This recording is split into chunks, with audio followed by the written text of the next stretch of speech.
Boréalo tout le monde, moi c'est Mathieu, bienvenue dans ce deuxième épisode du balado Faut en parler, où je discute des animaux tellement weird que je me suis dit qu'il faut en parler.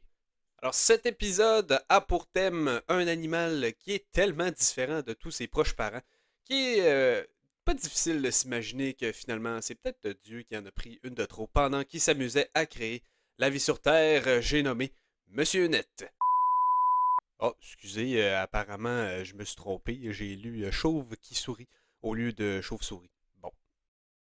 Fait que, oui, aujourd'hui, on parle de la chauve-souris. En passant, quel nom épouvantable, hein? Chauve-souris. Ils sont pas chauves, c'est pas des souris, juste. What the fuck? Même moi, hein, j'aurais pu faire mieux. Quand même, il aurait pu se forcer. Cui, cui, cui, cui, cui. Faut en parler avec Mathieu Charest.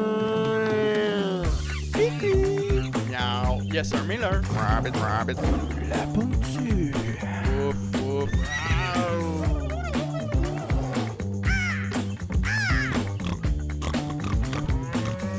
Chickidee. Faut en parler. Et ben voilà, c'est parti. Donc, aujourd'hui, j'ai quand même pas mal de points sur ma liste, hein, vous vous en doutez bien. En commençant par, qu'est-ce que c'est ça, une Christie de chauve-souris, hein? Parce que, tu sais, je viens de le dire, elles ressemblent en rien à leur cousin. Toute personne dotée de la vue serait capable de dire, ah ben les chauves-souris, elles volent, hein? Ça doit donc être des oiseaux, ou au moins des proches parents. Ah, si seulement c'était aussi facile que ça.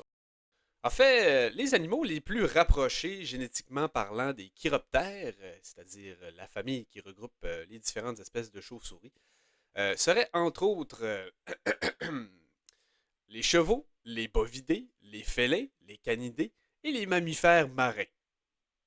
Je pense que j'ai rien besoin de dire de plus là-dessus, hein. Ça résume assez bien l'absurdité de cette créature à l'apparence, je trouve, absolument démonique. Alors, je pourrais m'enfoncer encore plus dans leur classification, mais ben honnêtement, c'est tellement rempli de mots ben trop compliqués qui veulent rien dire que vous chercherez par vous-même si ça vous intéresse. Bon. Alors, les chauves-souris, en gros, c'est comme les punks des mammifères. Elles veulent rien faire comme les autres. Elles font des trucs qu'aucun autre mammifère ferait. Bref, elles veulent juste faire chier le monde avec le fait qu'elles sont les plus cool de la Terre, mais en fait, pratiquement tout le monde les regarde avec jugement et indignation. Alors déjà, les chauves-souris sont les seuls mammifères ayant la capacité de voler, ce qu'elles ont dû évoluer séparément des oiseaux parce que c'est pas des oiseaux, hein. On suit la gang, ça vient juste de commencer. Fait que pour ce faire, elles ont dû évoluer des Christie de longs doigts aussi, aussi longs que leurs fucking pattes avant. Puis elles ont garoché de la peau entre tous leurs membres. Voilà. C'est d'ailleurs pour ça qu'on les a appelés des chiroptères, parce que, avec des articulations aussi fuckées que ça, qui doivent supporter un corps tellement cauchemardesque, ben, elles ont pas le choix d'aller chez le chiro au moins une fois par semaine. Ouais, pas full efficace si tu me demandes mon avis. Puis, by the way, ça reste des mammifères, hein, donc elles sont tout aussi bien capables de courir, de grimper et même de nager. Toutes des choses qui nous viennent immédiatement en tête quand on pense à ce qu'une chauve-souris peut faire, hein. Je vous garantis que ça vous est littéralement jamais passé par la tête dans votre pauvre vie. Ensuite de ça, une autre affaire que ça leur tentait pas de faire comme les autres, c'est dormir. Les autres, c'était pas assez facile de juste se coucher puis dormir. Elles ont décidé que ça leur tentait de littéralement s'accrocher au plafond avec leurs griffes, la tête en bas, puis de s'enrouler comme dans un cocon avec leurs ailes.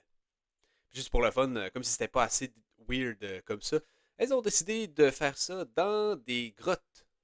Hein, y a-tu quelqu'un qui peut m'expliquer c'est quoi l'avantage? Parce que j'ai cherché longtemps, puis ben, j'ai jamais trouvé, hein. Il me semble de un, c'est genre la position la plus inconfortable que je peux pas m'imaginer. Et de deux, qu'est-ce qui leur garantit qu'elles vont pas juste tomber puis se péter à gueule? Bref, pas pour rien qu'elles peuvent dormir jusqu'à 20 heures par jour, hein. Ça n'a pas l'air très réparateur comme sommeil, si vous voulez. Mon avis, moi aussi, avec la tête en bas puis le stress constant d'une commotion, j'aurais de la misère à me reposer. Je suis bien mieux dans mon lazy boy en écoutant la TV. Puis en plus de ça, comme si elles dormaient pas assez, il y en a qui hibernent tout l'hiver pendant plusieurs mois. Mais tu sais, on sait tous qu'est-ce que ça fait quand tu laisses de quoi dans un endroit humide, comme une grotte, puis que tu y touches pas pendant un Christy de bout? Ça moisit, ça fait des champignons. Puis, comme de fait, ben, les chauves-souris qui hibernent dans les grottes sont en ce moment, comme qui dirait, tout en train de fucking mourir. Tout ça à cause d'un champignon qui leur pousse dessus, puis qui les réveille l'hiver et qui leur gruge toute leur énergie avant le printemps. Le fameux syndrome du museau blanc. Tu sais, moi, je suis quand même type you do you, hein, dans la vie. Tu fais ce que tu fais, puis je m'en calisse en autant que ça m'affecte pas négativement ou de quoi de même. Mais là, je peux pas m'empêcher de penser que, idéalement, il faudrait qu'ils revoient un petit peu leurs habitudes de sommeil. Là, tu sais, je suis pas encore convaincu. Voilà. Alors, maintenant, avant de continuer sur la chauve-souris, on va faire une petite pause pour un nouveau segment artistique que j'ai intitulé Pika Sauvage. Ouais, j'ai beaucoup pensé à ce nom-là, je vais pas vous le cacher. Donc, Pika Sauvage, ça consiste en quoi? Ben, ça va être tout simplement moi qui, armé de mon crayon et de ma feuille, ça donne tant bien que mal à dessiner l'espèce thème de l'épisode, pendant que vous m'écoutez avec probablement juste un petit peu trop de jugement. Picasso! Oh! Picasso! Oh! Vache! Alors, sans plus tarder, je prends mon crayon et c'est parti.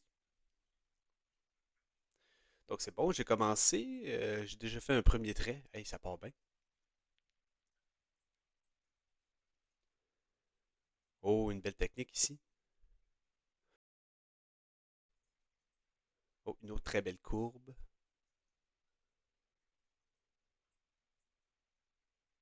Oh, voilà, ouais, ça je suis un petit peu moins fier de ça. En passant, j'ai pas décidé combien de temps j'avais pour dessiner, là. Une minute, je pense que ça pourrait avoir du sens. Fait que, on va y aller de même.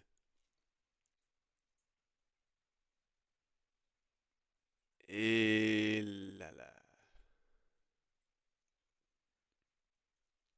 Ah, bon. Ben, je suis désolé, ça va me prendre un petit temps d'arrêt. Ma mine de crayon s'est malencontreusement brisée dans mes mains. Donc, ce sera pas bien long. On reprend ça dans quelques instants.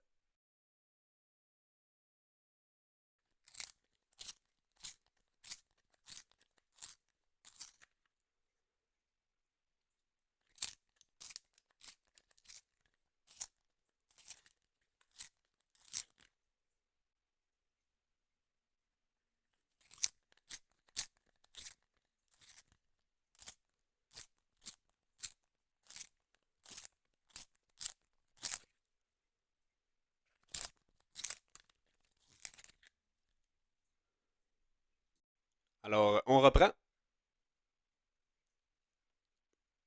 Voilà, ça c'est bon, ça.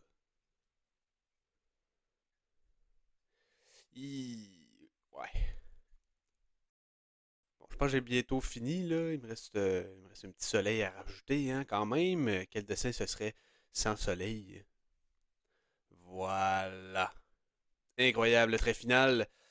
Ouais, c'est absolument merveilleux, tout ça. Donc voilà, c'est la fin de ce segment Pika Sauvage. Je vais sûrement mettre la petite photo de mon dessin là, sur ma page Facebook. Juste pour que vous puissiez bien voir de quoi ça avait l'air, hein. Je vous le dis, c'est pas fameux, mais tu sais, juste pour que vous puissiez me donner un petit boost de confiance, je vais mettre ça là-dessus. Puis on reprend donc là où on a laissé tantôt, avec les habitudes de mangeage de la chauve-souris.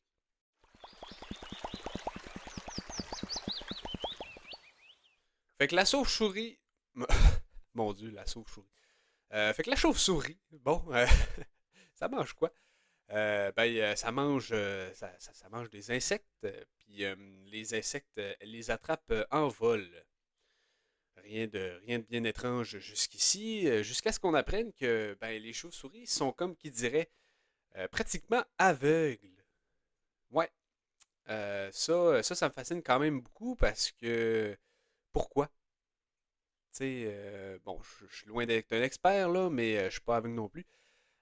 Mais il me semble que voir qu'est-ce qu'on poursuit, c'est généralement une bonne chose. Bref, Là, à la place, pour pas se manger un arbre à tout bout de champ, pendant qu'elles volent, elles vont faire ce qu'on appelle de l'écolocalisation. En gros, ça consiste à gueuler un peu partout, puis à être capable de visualiser son entourage en analysant les directions par lesquelles ton gueulage te revient. Bon, encore là, je peux pas m'empêcher de penser qu'elle serait mieux partie en visualisant avec des yeux, hein, tant qu'à faire. Mais bon, apparemment, je suis juste un gros crise d'imbécile parce que les chauves-souris sont en réalité bien meilleurs que bien des animaux pour attraper des proies. En même temps, quand t'as l'air d'un démon volant, j'oserais croire que tu sers à quelque chose d'autre que juste faire peur à des enfants de 5 ans pendant l'Halloween. Ils ont comme pas le choix d'être des pas pires chasseresses parce que, ben, tu sais, les chauves-souris, ils ont comme pas la capacité de stocker de gras. Hein. Donc, si elles sont pas constamment en train de manger, ben, ils vont tout simplement finir par mourir de fatigue assez rapidement parce qu'ils n'auront pas de réserve de gras pour continuer de vivre. Donc, voilà, c'est comme un petit peu nécessaire pour elles de pas être nulles à la chasse.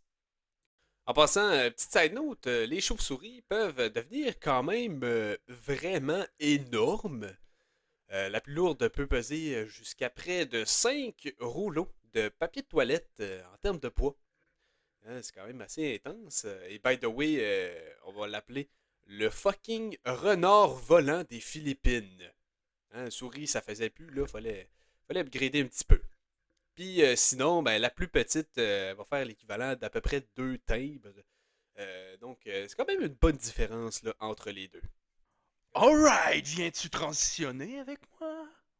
Alors maintenant, par applaudissement dans la salle, est-ce qu'il y a des gens qui connaissent l'homme chauve-souris, aussi connu sous le nom de Batman, un super-héros très populaire qui a vraiment un nom de marde quand on s'y attarde?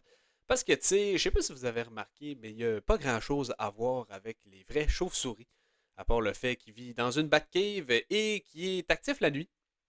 Mais rendu là, il aurait aussi bien pu s'appeler Gollumman. Ça aurait fait la même job. Puis il aurait même pu avoir un petit anneau pour devenir invisible. Il me semble que Batman serait quand même bien plus cool s'il pouvait devenir invisible. Enfin bref, là je m'étale un peu. Là, tout ça pour dire que Batman, il aurait pu choisir un meilleur animal totem pour justifier ses pouvoirs.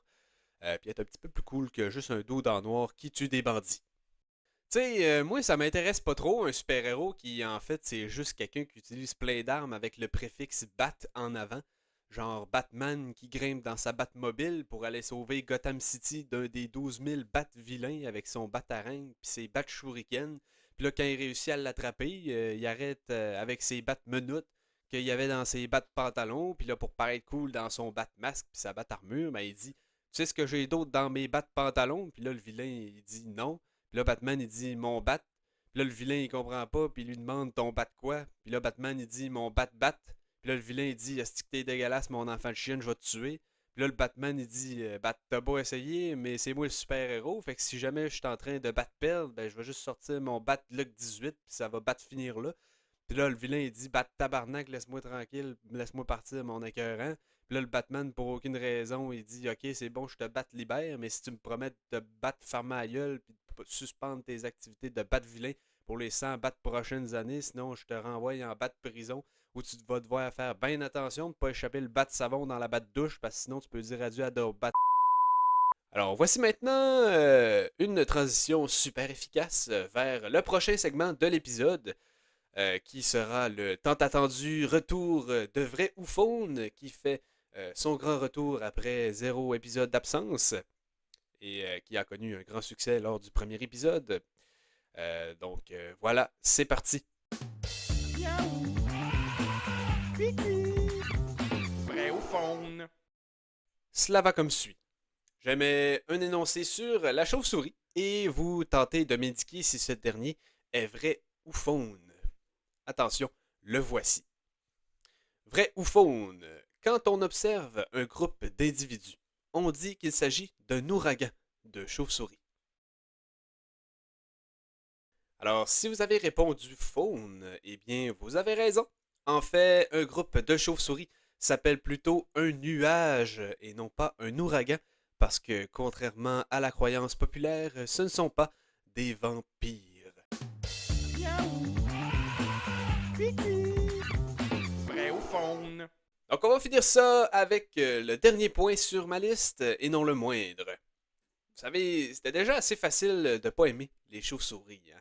Elles sont bizarres, elles sont affreusement laides, elles sont pas capables de faire les choses comme du monde, bref, elles sont assez détestables en soi. Mais là, pour rajouter par-dessus tout ça, elles ont potentiellement été à l'origine de l'émergence de la COVID-19 il y a quelques années déjà. Bon, faut prendre cette info-là avec des pincettes, car ça n'a jamais vraiment été prouvé, mais ça reste que la forme la plus proche du coronavirus qui nous a affectés était présent chez des espèces de chauves-souris.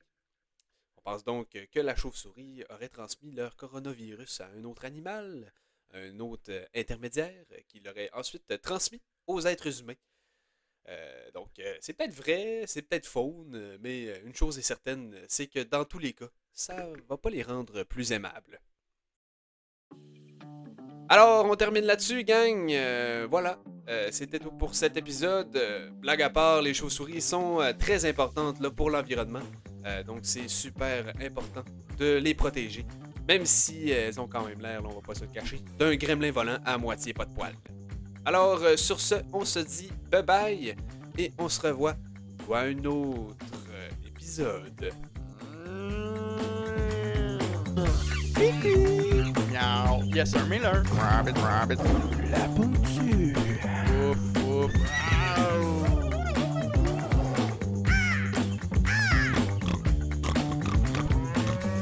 Chickadee-dee-dee.